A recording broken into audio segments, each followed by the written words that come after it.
Let me ask you something that might make you uncomfortable. Why is it that the word socialism triggers such extreme reactions, yet most people can't actually explain what it means? Here's what's wild. You're probably benefiting from socialist ideas right now without even knowing it. That weekend you're enjoying? Socialist labor movements fought and died for it. Public schools, social security, minimum wage, all socialist concepts that were once considered dangerous and radical. But here's the kicker. We've been so conditioned to fear this word that we miss how these ideas literally built the modern world. Whether you think socialism is humanity's salvation or its greatest threat, I guarantee you don't know the full story. Today, we're diving deep into what socialism really is.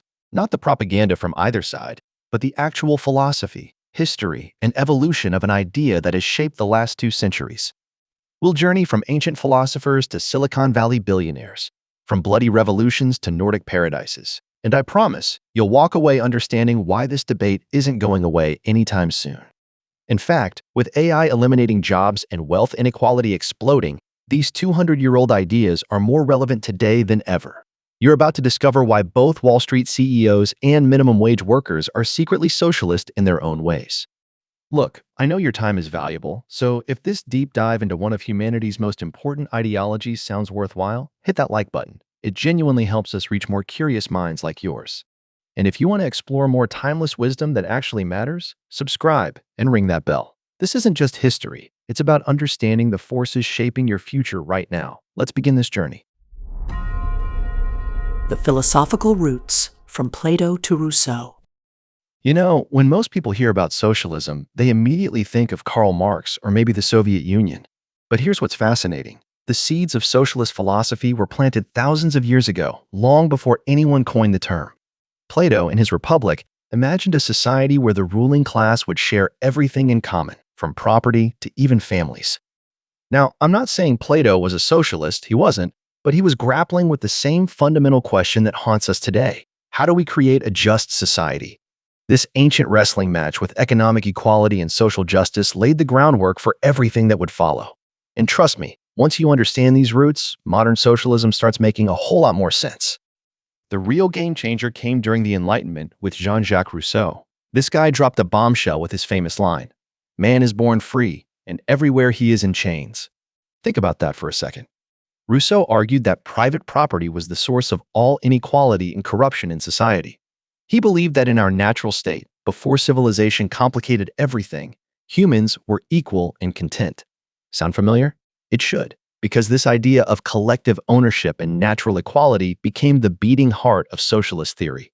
What Rousseau did was revolutionary. He shifted the conversation from accepting inequality as God's will to questioning whether it was man-made, and more importantly, whether it could be unmade. Here's where it gets really interesting. These philosophical roots weren't just abstract ideas floating in ivory towers. They were responses to real human suffering and inequality that philosophers witnessed firsthand. When Aristotle wrote about justice and the good life in his Metaphysics, he was observing the stark divisions in Greek society. When Rousseau penned his Social Contract, he was watching the French aristocracy live in obscene luxury while peasants starved. These thinkers were trying to solve the same problem we're still wrestling with today. How do you balance individual freedom with collective well-being? How do you ensure that economic systems serve humanity, not the other way around? This tension between the individual and the collective would become the central battleground of socialist thought. The bridge from these philosophical musings to actual socialist philosophy happened when thinkers started connecting moral philosophy with economic reality. They began asking not just, what is justice, but how does the way we organize production and distribute wealth affect human flourishing? This shift from pure philosophy to political economy set the stage for the explosion of socialist thought that was about to come. And when the Industrial Revolution hit Europe like a freight train, transforming everything from how people worked to how they lived, these philosophical seeds found the perfect soil to grow into a full-blown movement that would reshape the world. The Birth of Modern Socialism, Responding to Industrial Revolution. Picture this. It's the early 1800s, and cities across Europe are transforming overnight. Factories are sprouting up like mushrooms after rain, belching smoke into the sky.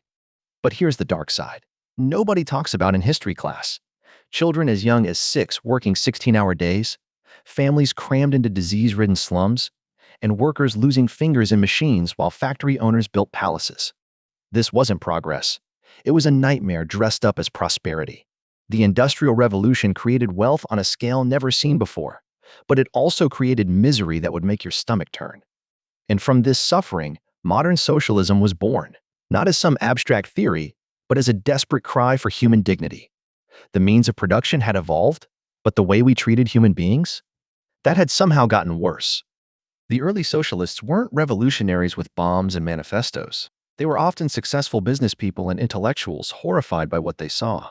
Robert Owen, a wealthy factory owner, actually proved that treating workers well could be profitable. He reduced working hours, provided education, and built decent housing for his employees. Guess what? His factories were among the most successful in Britain. These utopian socialists, Owen, Fourier, Saint-Simon, they believed in socialism not because they read it in a book, but because they saw capitalism crushing the human spirit daily. They proposed cooperative communities where workers' rights were respected, where collective ownership meant shared prosperity, not shared poverty. Sure, Marx would later mock them as utopian, but these pioneers proved something crucial. There were alternatives to the capitalist meat grinder. What made this early socialist philosophy revolutionary wasn't just its criticism of capitalism, it was its audacious claim that economics should serve morality, not the other way around. Think about how radical that is. The prevailing wisdom said the market was like gravity, a natural force you couldn't fight. But socialists said, hold up, if our economic system is destroying human lives, maybe the system is the problem, not the humans. They introduced ideas that seem obvious now but were heretical then. That workers had rights, that economic equality was possible, that social justice wasn't just a nice idea, but a practical necessity. This wasn't about jealousy of the rich. It was about recognizing that when you concentrate the means of production in the hands of a few, you inevitably create a society where the many suffer for the benefit of the few. The most powerful aspect of early socialist thought was how it connected individual suffering to systemic problems. When a worker lost his job and his family starved, capitalism said, that's your personal failure. Socialism said, no, that's a systemic failure of how we've organized society. This shift in perspective, from individual blame to structural critique, was revolutionary. It gave working people a framework to understand their suffering wasn't their fault. The class struggle wasn't just about money, it was about dignity, about recognizing that the person operating the machine was just as valuable as the person who owned it. And this message spread like wildfire through the working classes of Europe, setting the stage for a young German philosopher who would transform these scattered ideas into a comprehensive worldview that would shake the foundations of the world. Marx's revolutionary vision, scientific socialism. Now we come to the heavyweight champion of socialist philosophy, Karl Marx. But here's what most people don't understand. Marx didn't just write the Communist Manifesto and call it a day. This guy spent decades in the British Library, poring over economic data, historical records, and philosophical texts, trying to turn socialism from a moral argument into a science. He looked at history and saw a pattern, not random events, but a logical progression driven by class struggle. From ancient slave societies to feudalism to capitalism, each system contained the seeds of its own destruction. And capitalism? Marx argued it was digging its own grave with every factory it built. He called it historical materialism, and whether you agree with him or not, you've got to admit, the man had a theory that explained everything from ancient Rome to the smartphone in your pocket. What made Marx different from every socialist before him was his analytical approach to capitalism. While others said capitalism was morally wrong, Marx said, let me show you mathematically why it's doomed. In Capital, his massive analysis of capitalist economy, he introduced concepts that even capitalist economists had to take seriously. The theory of surplus value, the idea that workers produce more value than they're paid for, and that difference becomes profit, was brilliant in its simplicity. Think about it.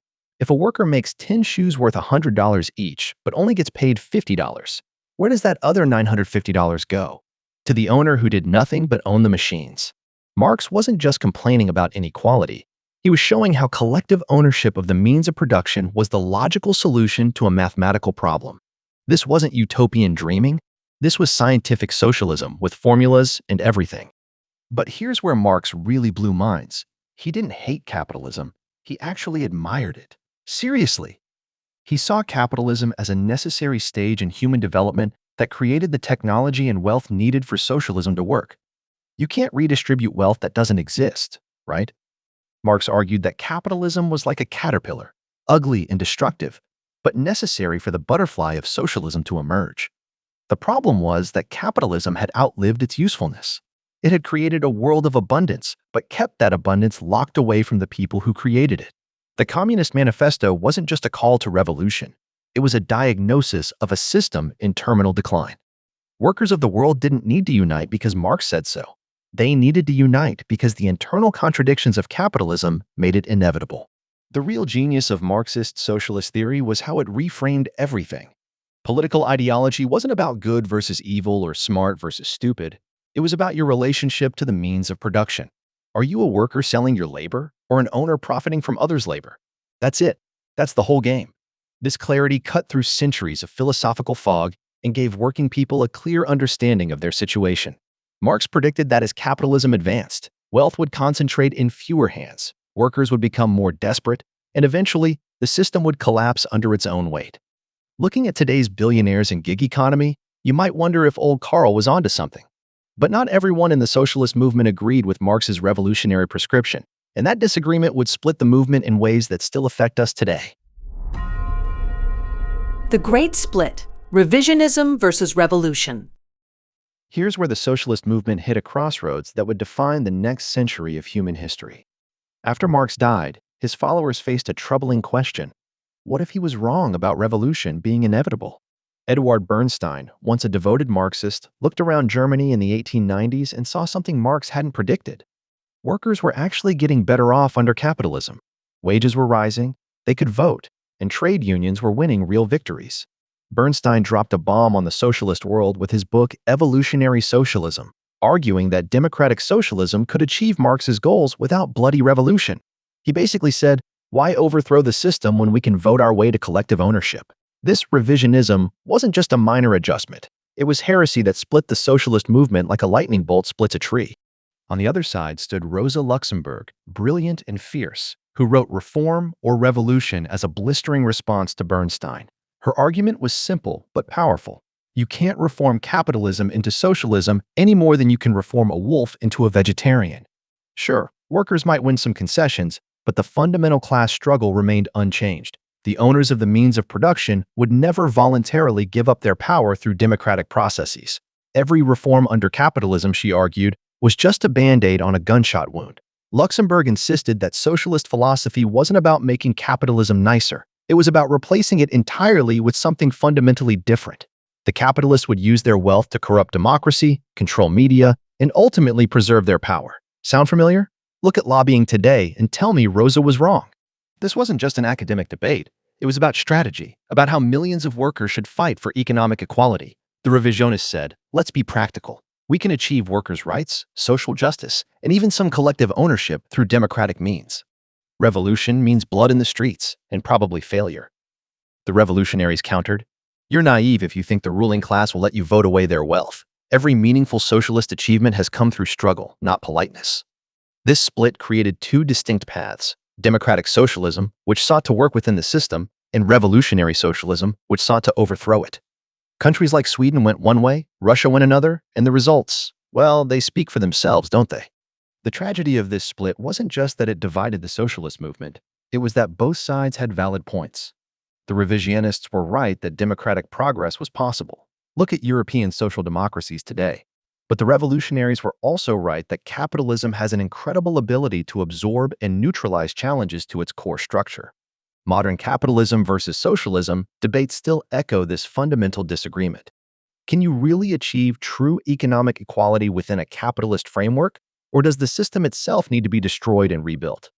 The debate raged on through conferences, newspapers, and coffee houses across Europe, creating factions that would soon be tested in the crucible of real revolution. And when that test came in Russia, one man would take Marx's theories and transform them into something neither Marx nor his critics could have imagined. Lenin's Adaptation: From Theory to Practice. Vladimir Lenin did something no socialist philosopher had done before. He actually pulled it off. But here's the thing, nobody tells you. Lenin had to basically rewrite Marxist theory to make it work in Russia. Marx said socialist revolution would happen in advanced industrial countries with huge working classes. Russia? It was mostly peasants who couldn't even read. So Lenin got creative. in what is to be done. He argued that workers, left to themselves, would only develop trade union consciousness. They'd fight for better wages, not revolution. What they needed was a vanguard party of professional revolutionaries to lead them to true socialist philosophy. This wasn't Marx's spontaneous workers' uprising. This was calculated, organized, and honestly kind of elitist. But it worked. And in 1917, Lenin proved that socialism wasn't just a theory anymore. It was a reality that would terrify capitalists for the next 70 years. The genius and tragedy of Lenin was how he adapted socialist theory to Russian conditions. He took Marx's ideas about collective ownership and the means of production and asked, how do we make this work in a country that's basically still feudal? His answer was to skip steps. Instead of waiting for capitalism to fully develop and then collapse, Lenin argued for jumping straight from feudalism to socialism. He nationalized industries, redistributed land, and promised peace, land, and bread to a population devastated by World War I. But here's where it gets dark. Lenin also created the secret police, suppressed opposition, and justified it all as necessary for protecting the revolution. He introduced the concept of democratic centralism, which sounds nice but basically meant we debate, then everyone shuts up and follows orders. This wasn't the democratic socialism that revisionists dreamed of. This was socialism with an iron fist. What Lenin really contributed to socialist thought was the idea that political ideology had to be flexible, pragmatic, even ruthless. He famously said, "The capitalists will sell us the rope with which we will hang them." That's not just a clever quote. It reveals Lenin's understanding that achieving economic equality and social justice might require methods that seem to contradict those very goals. He introduced concepts like imperialism as the highest stage of capitalism, arguing that wealthy nations exploited poorer ones, making international revolution necessary. This expanded socialist philosophy from a national to a global struggle. Workers' rights weren't just about factory conditions in London, they were about colonial exploitation in India. The class struggle was worldwide, and capitalism was a global system that required a global response. Lenin's model became the template for socialist revolutions worldwide, from China to Cuba to Vietnam. But it also revealed a fundamental problem. Could you really achieve the humanistic goals of socialism through authoritarian means? Lenin believed you could, that the dictatorship of the proletariat was a temporary phase before true communism emerged. But as we saw with Stalin and others, temporary dictatorships have a funny way of becoming permanent. Lenin transformed socialism from a European intellectual movement into a global force that would define the 20th century. But while Lenin was building his version of socialism in the East, Western socialists were taking a very different path, one that would prove you didn't need revolution to achieve remarkable social transformation. Democratic socialism, the modern middle path. Here's something that might blow your mind. The most successful socialist ideas in history aren't in communist countries. They're in places like Denmark, Norway, and Germany. Democratic socialism took the best parts of socialist philosophy, workers' rights, economic equality, social justice, and said, let's achieve this through democracy, not revolution. After World War II, social democratic parties across Europe built welfare states that would make Marx scratch his head in confusion. They didn't seize the means of production, they regulated them. They didn't abolish capitalism, they tamed it. And the results? Some of the highest living standards, happiest populations, and most stable societies on Earth. Sure, Bernie Sanders didn't invent democratic socialism, but he's right when he points out that ideas once considered dangerously radical, like universal healthcare, are now just common sense in most developed nations. The beauty of democratic socialism is how it solved the revisionist revolutionary debate by basically ignoring it. Instead of waiting for capitalism to collapse or trying to overthrow it, democratic socialists said, let's just start building the society we want right now, one policy at a time. They introduced progressive taxation, where the rich pay more to fund social programs. They created robust labor unions that gave workers real power without revolution. They built public education systems, universal health care, and unemployment insurance. This wasn't the complete collective ownership Marx envisioned, but it was a form of social ownership of essential services. The means of production remained largely private, but heavily regulated and taxed for public benefit. It was socialism without the socialism and capitalism without the cruelty, a paradox that somehow worked. What makes modern democratic socialism so powerful is its flexibility and pragmatism. Unlike rigid Marxist-Leninist doctrine, democratic socialists adapt to local conditions and democratic will. In Scandinavia, They created the Nordic model: high taxes, generous welfare, but also thriving private businesses. In Britain, the Labour Party nationalized key industries after World War II, then privatized them again when that didn't work, then regulated them when privatization went too far. This isn't ideological purity, it's problem solving. When Michael Harrington wrote about socialism in America, he argued that you didn't need to use the S word to implement socialist policies. Call it economic democracy or social responsibility. The label matters less than the results. And the results speak volumes. Countries with strong democratic socialist policies consistently rank highest in quality of life, happiness, and even economic mobility. But here's the challenge democratic socialism faces today. Globalization and corporate power have outgrown national governments. When a company can move its factories to Bangladesh or its headquarters to Ireland for tax purposes, how do you enforce workers' rights or economic equality? The capitalism versus socialism debate has evolved into something more complex. How do you maintain social justice in a globalized economy where capital moves freely but workers can't? Modern democratic socialists are grappling with questions Marx never imagined. Artificial intelligence replacing workers, climate change requiring massive collective action, and wealth inequality reaching levels that make the Gilded Age look egalitarian. The tools of 20th century democratic socialism, unions, regulations, welfare states, seem inadequate for 21st century challenges. Yet the core principles of socialist philosophy, that economies should serve people, not the other way around, remain more relevant than ever. The choice before us. So here we are, after traveling through centuries of socialist thought, from Plato's Republic to Bernie's rallies. And you know what's fascinating? The fundamental question hasn't changed. Should economic systems serve humanity, or should humanity serve economic systems? Every single day, you're participating in this debate whether you realize it or not. When you vote, when you choose where to work, when you decide whether that Amazon worker deserves a bathroom break, you're taking a position in a conversation that started before Marx and will continue long after us. The truth is, pure capitalism has never existed, and neither has pure socialism. Every society is somewhere on the spectrum, constantly negotiating between individual freedom and collective well-being. The question isn't whether you're a capitalist or socialist, it's what mix of both creates the most human flourishing. Here's what I want you to consider. Maybe the capitalism versus socialism debate is the wrong framework entirely. Maybe the real question is, what kind of world do we want to leave for our children? Do we want a society where your zip code determines your life expectancy? Where artificial intelligence makes billionaires richer while eliminating millions of jobs? Or do we want something different, something that hasn't been fully imagined yet? The socialist philosophers we discussed today weren't just complainers or dreamers. They were people who looked at human suffering and said, we can do better. And whether their solutions worked or failed spectacularly, that impulse, that refusal to accept unnecessary suffering, that's what makes us human. So what will you do with this knowledge? Will you dig deeper into these ideas that shape our world? Will you question the economic assumptions you've inherited? Will you engage in the great conversation about how we organize society? Because here's the thing, this isn't academic. The decisions we make about these ideas will determine whether future generations thank us or curse us. If this journey through socialist philosophy opened your mind even a crack, subscribe to this channel. Hit that notification bell. Share this with someone who thinks they know what socialism is, but really doesn't. We need more people thinking deeply about these issues, not just reacting to sound bites. Comment below.